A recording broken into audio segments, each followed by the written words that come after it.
Today we're going to be talking about the EQUIP rubric for reviewing and or building Arizona College and Career Readiness Math Standards Aligned Lessons or Units.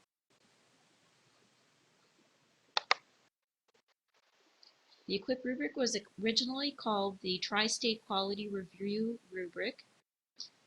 The Tri-State, comprised of educational leaders from Massachusetts, New York, and Rhode Island, was developed as a criterion-based rubric to review and evaluate existing lessons and units or new lessons and units for alignment to the Common Core standards, what we now call the Arizona College and Career Readiness Mathematics Standards. When other states decided to join in the process, they changed the name to the EQUIP rubric, which is what we now call it.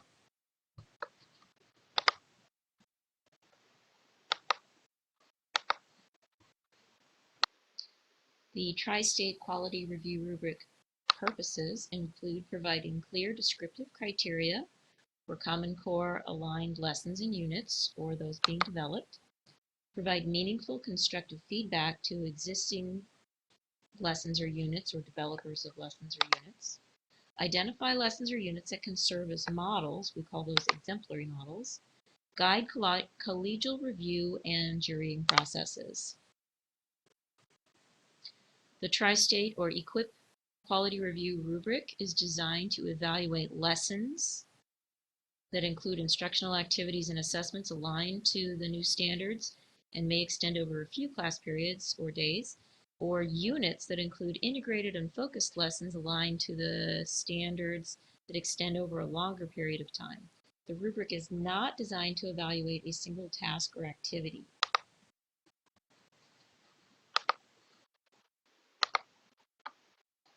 Here we're looking at the actual EQUIP rubric.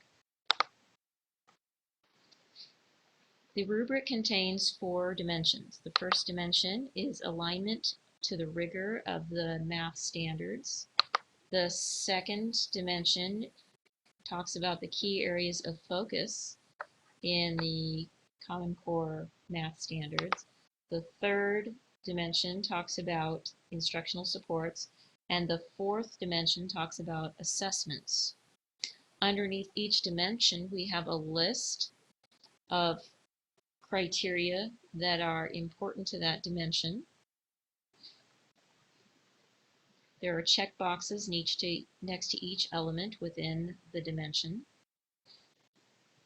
It is important to read these carefully before checking them.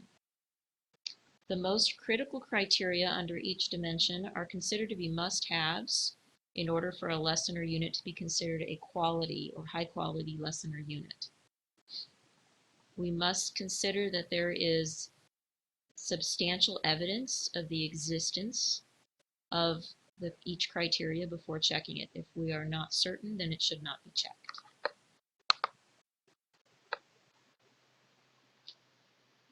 Here's an example of one critical criteria item, targets a set of grade level mathematics standards at the level of rigor in the Common Core math standards for teaching and learning. That has a double asterisk, which means it is a must-have in order for a lesson or unit to be considered a high quality lesson or unit.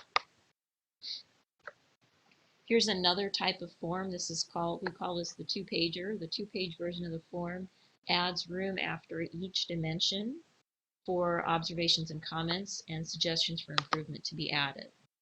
We have a spot for the grade level. We have places for observations and comments. There's a rating scale for each dimension at the bottom. A rating of 3 means that all must-have criteria with a double asterisk and most other criteria in the dimension have been checked. A rating of 2 means many of the must-have criteria and many of the other criteria in the dimension have been checked. 1, it meets some of the criteria in the dimension, and a 0, it means it does not meet the criteria in the dimension. The descriptive criteria listed in each dimension represent a high standard of quality, describing characteristics one would find in an exemplar Common Core standard, lesson, or unit. Critical criteria have been designated with a double asterisk. A criterion is checked when the reviewer believes that the lesson or unit contains clear substantial evidence of the criterion's descriptor. Many in-progress lessons or units, while representing good instruction, may not be deemed to currently meet the equipped standards.